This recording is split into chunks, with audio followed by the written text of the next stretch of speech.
It's been a while since I've cracked open a cold sake and shared my bird facts to drown my sorrows. But now seems as good a time as any, if not better. So let's get started with a bird that has more names than I have synapses releasing dopamine at the moment.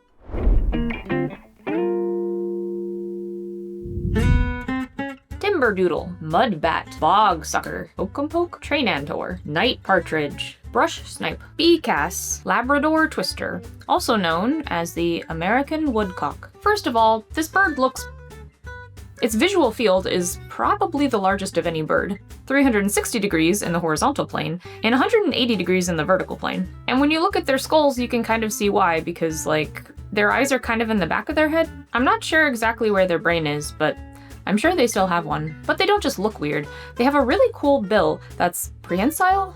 It can flex just the very tip of its upper bill upward, in a unique anatomical feature called rhynchokinesis. This feature allows it to dig its bill deep in the mud and poke around for worms, and when it finds one, it can open just the tip and nab it without opening its whole mouth and getting a ton of mud as well. And that's pretty cool. I'm gonna call it the timberdoodle, so I don't have to say woodcock like a lot of times on the internet. I read a lot about timberdoodles in this book, the Book of the American Woodcock. However, I was confused and delighted to discover that chapter 11 is actually on the European woodcock. Apparently in Europe, they used to be called cockshuts, and the book includes this great poem, "Mistress, this is only spite, for you would not yesternight kiss him in the cockshut light." I like poems about birds. Also, apparently the European timberdoodle is larger than the American timberdoodle. Anyway, good book. Would recommend. Another great thing about timberdoodles is they like to rock back and forth. It's like a little dance. Researchers don't really know why they do this. It might be to let predators know, like, I see you. But another great thing they do is charm worms. Yes, there is a Wikipedia page on worm charming. And not only is there a Wikipedia page, there are competitions. What is worm charming, you may ask? Well, it's using some kind of tool. The timberdoodle uses its feet, but this gentleman is using his worm charming kit. And the idea is that you want to vibrate the soil in a way that causes the worms to flee to the surface.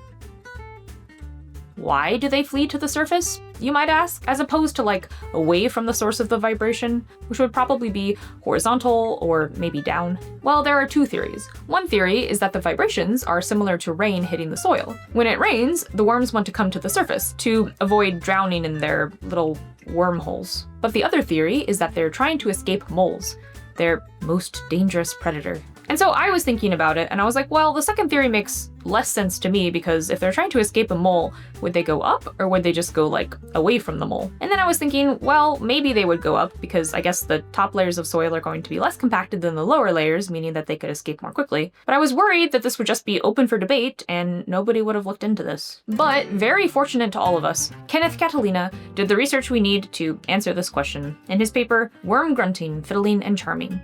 Those are the other things you can call it. Humans unknowingly mimic a predator to harvest bait. So the title of the paper kind of gives it away. Basically, they got Gary and Audrey Revelle, professional bait collectors, to perform a worm charming, allowing a geophone to record the vibrations. And then they went to Apalachicola National Forest. Earthworms were placed in an arena where a mole was introduced, and researchers filmed the response of the worms to the mole's digging. The researchers subjected earthworms to simulated heavy rain, 1 inch per minute, and also observed them during actual thunderstorms. Finally, the recorded mole digging sounds were played back through the speakers into the soil to see if the vibrations alone, without a physical mole, would cause the worms to escape to the surface. The geophone recordings showed that worm grunting produces low-frequency vibrations that are remarkably similar in intensity and frequency to the vibrations produced by a foraging mole. The rain hypothesis does not seem to be supported, since the experiments showed that the worms do not surface in response to rain or soil saturation. So it seems like worm charming, or grunting,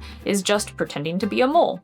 And it works really well for humans, and timberdoodles, and even kagu. Kagu, of course, being the world's sexiest bird. But my main takeaway from this is that I really want to try worm charming, but where I live, right now the ground is pretty frozen, so I'll have to come back to this in the summer. I just wish I had a worm charming competition nearby. I don't think I'd do very well at it, but I mean, what an experience. Anyways, I think the woodcock already has more names than it needs, so if I was going to gift the name woodcock to a different bird, I'd gift it to the potoo. Potoos are great.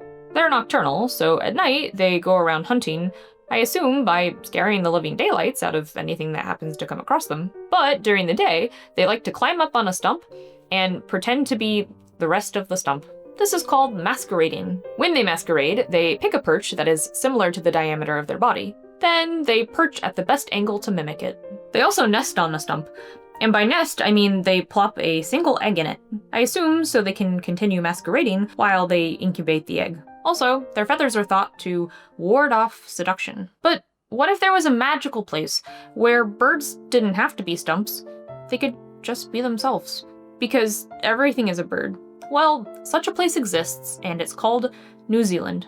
New Zealand is pretty unique because, historically, the only mammals it had were specific species of bats. That means that all the ecological niches, normally filled by mammals, were filled by mostly birds. For example, the niche of deers or giraffes are moa. Rabbits or other grass eaters are takahe. Small mammals, like badgers, hedgehogs, and echidnas, are filled by kiwis. Kiwis are cool and somewhat strange in that they are most closely related to the extinct elephant bird of Madagascar. Both of them are mostly blind, so they're pretty good at smelling. Kiwis are the only known bird that has their nostrils at the end of their beak. But my real favorite kiwi fact is that they weirdly have both ovaries. And you might think to yourself, well, why is that a cool fact? It's a cool fact because basically all birds, and even platypuses, or platypi, only have their left ovary. The right ovary just never develops. But in kiwis, what's even more mysterious is that even though both ovaries are functional, only the left oviduct actually functions. And if you're like me and you're like, well, how would a right ovary be functional if it doesn't have its oviduct functioning? Well, it turns out that the system is more complex than I realized, and I guess the oviducts just kind of reach out and grab eggs or something. So if you're a kiwi, I guess you can have both functioning ovaries and just use the left oviduct. But delightfully, this paper suggests there may actually be more birds that have both ovaries. But since the standard bird sexing routine doesn't even look at the right ovary, we would never know. So a bit of a public service announcement, but the next time you're sexing a bird, check the right side.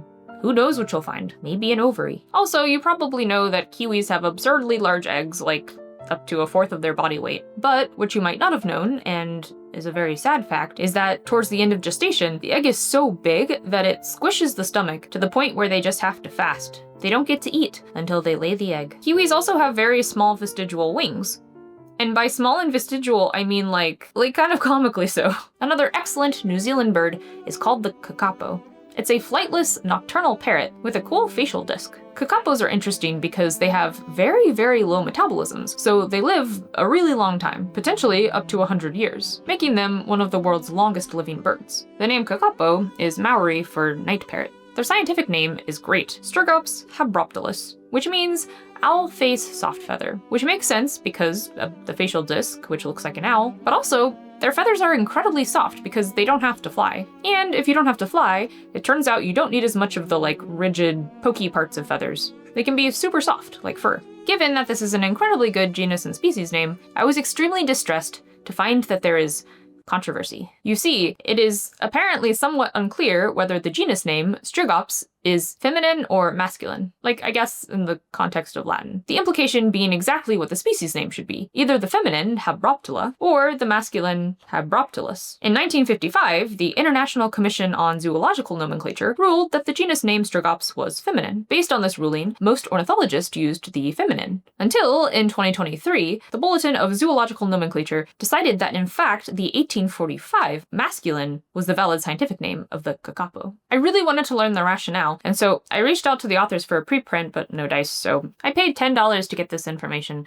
So I'll just read it to you. The present disagreement of the species arose from the confusion of the International Commission of Zoological Nomenclature gender agreement rules. In particular, Strigops was previously determined to be feminine by the ICCN. Habroptilus has a masculine Latinized ending, and Article 32.2 of the International Code of Zoological Nomenclature, hereafter code, requires gender agreement between genus and species name in specific cases. The ending of Latin or Latinized adjectival or participle species group name must agree in gender with the generic name with which it is at any time combined. If the gender ending is incorrect, it must be changed accordingly. However, under the correct application of the code, Habroptilus remains a valid name for two separate reasons. Firstly, Strigops is a masculine under the code per Article 3.1.4.3. A compound genus group name ending in alps should be treated as masculine regardless of its derivation or its treatment by its author. This supersedes the 1955 determination determination of gender. Secondly, while Habroptilus, graceful feather, is Latinized, it is a compound noun, not an adjectival or participle. Hence, Article 32.2 does not apply, and no gender affirmment is required. Moreover, Article 32.2.1 directs that Habroptilus must not be changed to agree in gender with Strigops. The species group name that is a simple or compound noun, or phrase in opposition, need not agree in gender with the generic name with which it is combined. The original spelling is to be retained with the gender ending unchanged. See Article 32.2.1. This is reinforced by Article 31.22, which outlines that original names are to be retained in case of ambiguity. When the author of a species group name did not indicate whether he or she regarded it as a noun or adjective, and where it may be regarded as either, and the evidence of usage is not decisive, it is to be treated as a noun in opposition to the name of its genus. The original spelling is to be retained with gender ending unchanged. In short, the code is clear that the compound noun, species name, Habroptilus, should be retained regardless of the gender of Strigops. To summarize, the original spelling of the scientific name of the kakapo, Strigus habroptilus, remains correct. Changing the spelling to Habroptila is unjustified under the code, and we urge all authorities who have switched to using Habroptila to revert to the original, valid spelling for the kakapo. That was definitely worth the $10. Anyways, sadly, since New Zealand is no longer the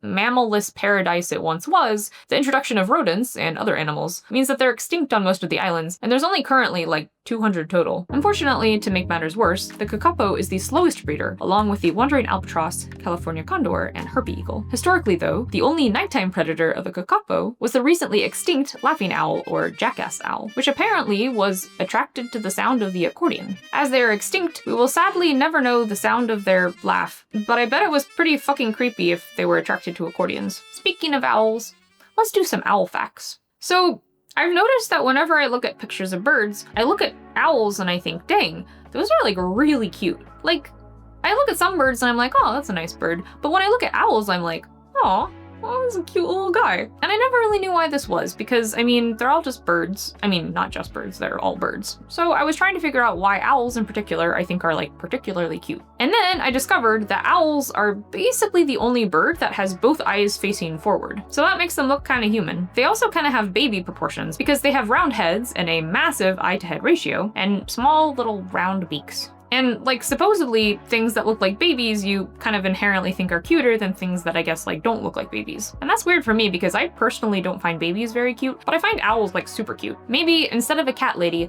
I'll end up as a licensed wildlife rescue owl lady. One can only dream. Anyways, back to trying to figure out why owls are so cute. I also noticed that they're like stupid cute when they're wet. Like, look at these little guys. They're so wet. Their feathers are going everywhere. It's adorable. But pursuing this line of questioning was actually quite dark because it turns out that owls are just like really not waterproof. And that means they're pretty susceptible to drowning. But okay, like most birds are waterproof, so like why aren't owls? And it's actually for a pretty good reason. It's to make them really quiet. They are so quiet in flight because the serrated edges on the leading edge of the owl's flight feathers muffle an owl wing beat. In any case, I came across a paper that posed an interesting question. Why are owls quiet? Now this may seem pretty obvious for hunting, but the details aren't quite as obvious as you'd think. Basically, there are actually two reasons why they could be silent. One, maybe the more obvious one, is stealth. They don't want the animals they're hunting to know that they're about to swoop down and grab them. But the other reason, which is also kind of interesting, is that they could be trying to reduce their own self-masking. So masking in biology is basically when prey is trying to hide a sound. So masking just means blocking the sound. Self-masking is when you are trying to hear prey, but your own noisy wing flaps and the wind ruffling through your feathers masks the sound you're trying to hear. You mask yourself. Self-masking.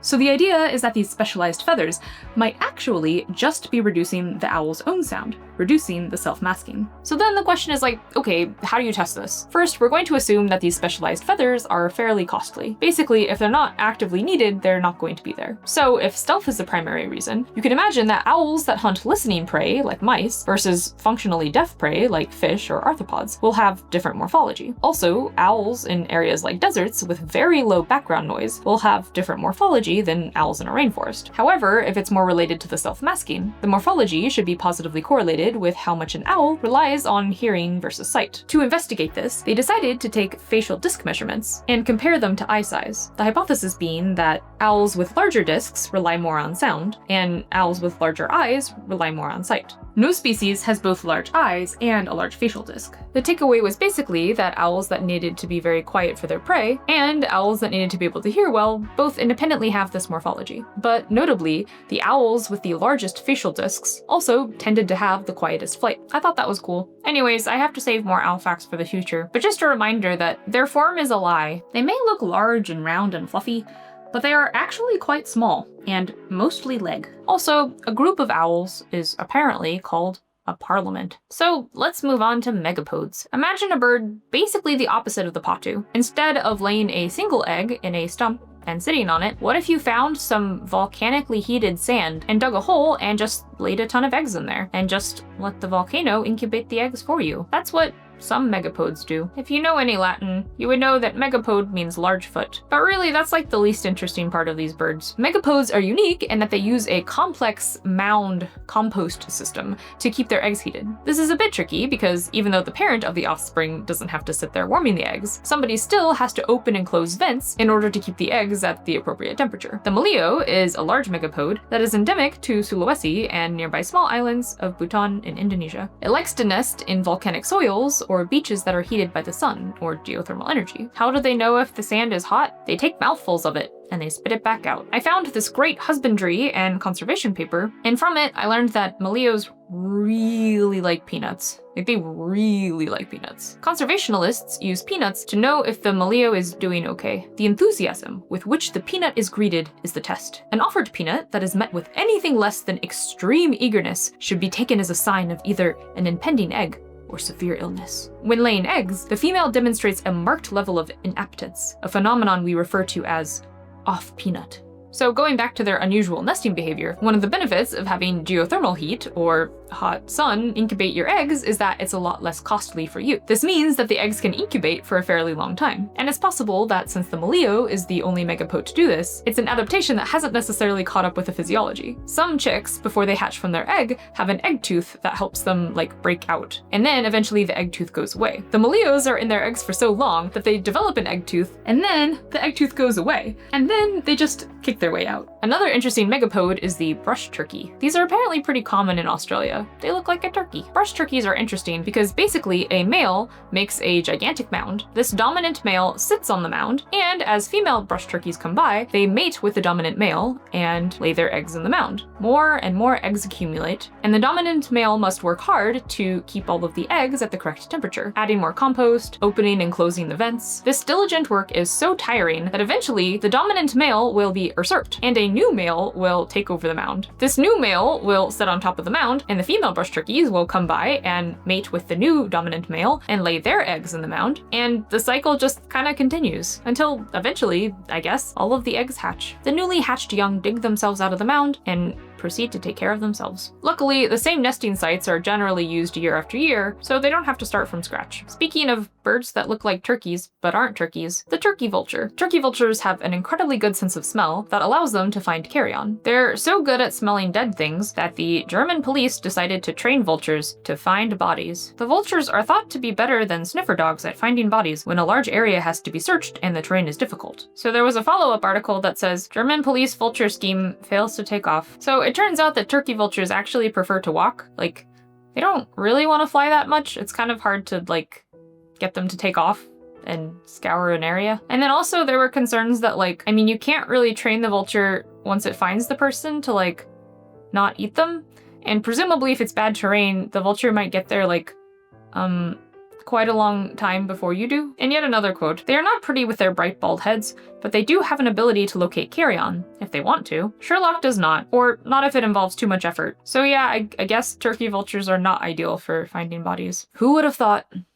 In another fun vulture fact, there are different words for collective vultures depending on what they're doing. If they are resting, they are called a committee. If they are flying, they are called a kettle. If they are feeding on a carcass, they're called a wake. So I read this and I thought to myself, where do these names come from? Like, who came up with this? Like, whenever I'm reading about some random bird, I feel like there's inevitably some weird collective name, and people like to get so pretentious about it. Like, oh, well, actually, that group of ravens over there is called a murder. But in any case, I wanted to know where this came from. Like, is this some sort of thing scientists came up with at some point? Would I end up having to consult the International Code of Zoological Nomenclature? I mean, but that's the other weird thing is that none of these names really sound scientific. They're just kind of weird. In any case, I am very happy to tell you that there is actually just a very clear answer to this question. It all traces back to a 1486 book called The Book of St. Albans. It is a compilation devoted to the pursuits and interests of a gentleman. It is also known by titles that are more accurate, such as The Book of Hawking, Hunting, and Blazing of Arms. The author seems to be a one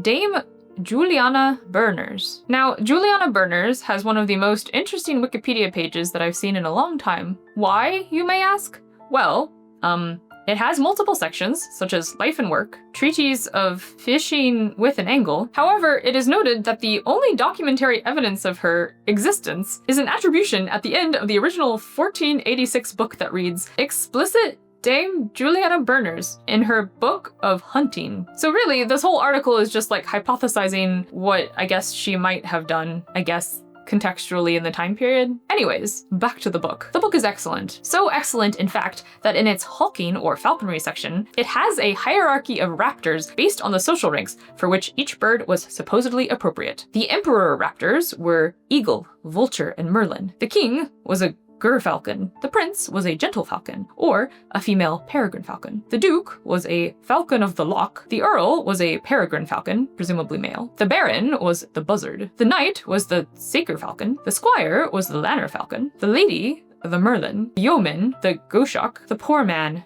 the male falcon. Not sure which one. The priest, the sparrowhawk. And the holy water clerk, the sparrowhawk, also, I guess. Why did she rank the falcons? I don't know, but I find it delightful. The part of the book on hunting is where we end up with our special collective nouns for animals. And actually, intertwined with the beasts and fowls are also ones for people, I guess. So here we get the gaggle of geese, a swarm of bees, a flock of sheep, etc. But since they're also ones for people, we get a doctrine of doctors, a subtlety of sergeants, a superfluity of nuns. So I guess this is at least the start of where all of these company terms come from. So it seems like they are pretty arbitrary, but I guess they're still fun facts. Finally, the book has a section on angling, practical advice for fishing. So supposedly this is one of the first books on angling that had been at least published in England. So I thought to myself, there's gotta be an earlier book on fishing, right? Like, people have been fishing since like forever. And of course, I found a book, Haleutica, by Oppian. It is perhaps one of the seminal books on fishing. Haleutica, you see, is a 2nd century 5-book didactic epic on fishing. That's right,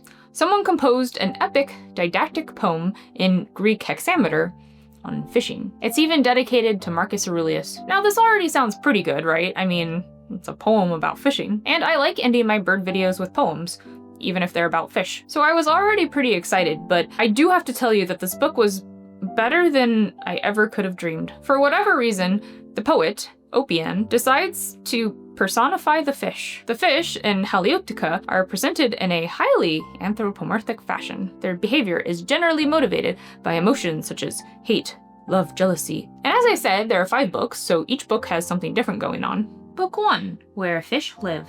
On the weedy beach, under the green grasses, feeds the Maenes. Others, again, feed in the mud in the shallows of the sea. Then we get to the hermit crabs, who don't have their own shell, but when they find one, it becomes their home.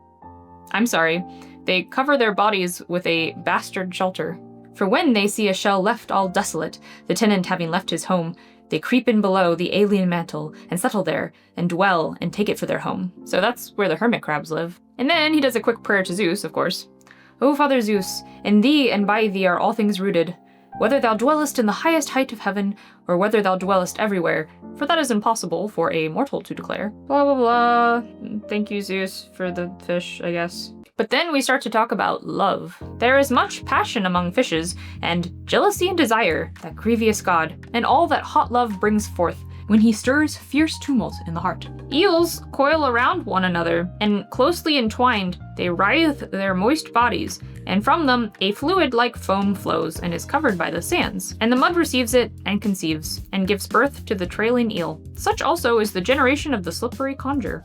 The turtles greatly fear and hate mating, for they have no delight or pleasure in union as other creatures have. For the poulpe, his deadly mating goes with bitter destruction, and union consummated is consummated death. For he does not abstain or cease from his desire until he is spent, and strength forsakes his limbs, and he himself falls exhausted on the sand, and perishes. For all that come nigh devour him. Dolphins mate after the manner of men. Such are the loves and mating among fishes. You thought this would be a video about bird facts. You fool! We have nothing but wriggling fishes here. Then he has a paragraph about how great dolphins are, and how they're like really great mothers. For when the twin offspring of the travail come into the light, they swim and gambol round their mother, and enter within her teeth, and linger in the maternal mouth, and she for her love suffers them, and circles around her children gaily, and exulting with exceeding joy. I don't think baby dolphins are that small. Also, he's kind of confused about how dolphins nurse, because, like, he probably thinks they're fish, but they have breasts like nature to those of women. I get why that would be confusing. Also, seals.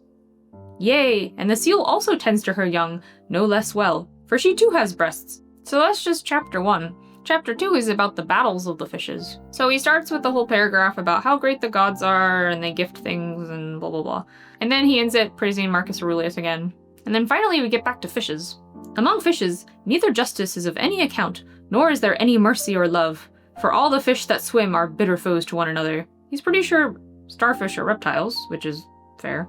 So then he has a section about how I think flounders are like a symbol of gluttony. Now, mark a fish that exceeds all in stupidity, even the day sleeper, lazy beyond all that the sea breeds. The eyes in his head are turned upward, and the ravenous mouth between his eyes. Always he lies all day stretched in the sand asleep, and only at night does he awake and wander abroad. But in his shameless belly he nurses gluttony, rabid and endless. Hear, ye generation of men, what manner of issue there is to gluttonous folly, what pain follows upon excessive eating. Let a man therefore drive far from heart and hand idleness, that delights in evil pleasure.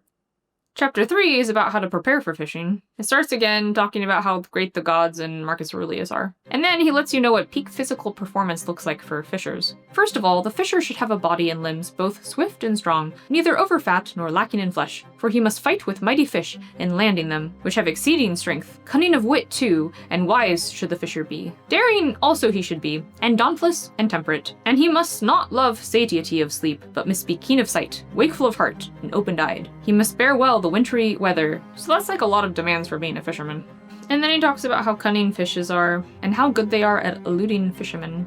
So that's chapter 3, and then even though book 1 already had some notes on the reproductive behavior of fishes, book 4 is about how to fish through manipulating the love and lust of fish.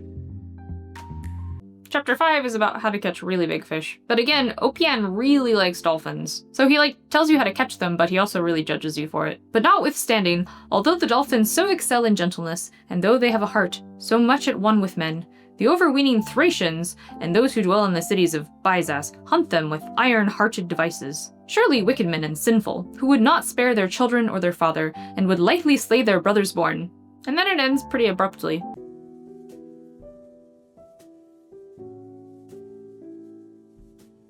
Bonus fact. Well, this is one of my favorite media files on Wikipedia. The bird that screams loudest and most persistently gets to own the branch. Bonus fact. Toucans have extra vertebrae to help them sleep with their tails up. Yep, that's how they sleep.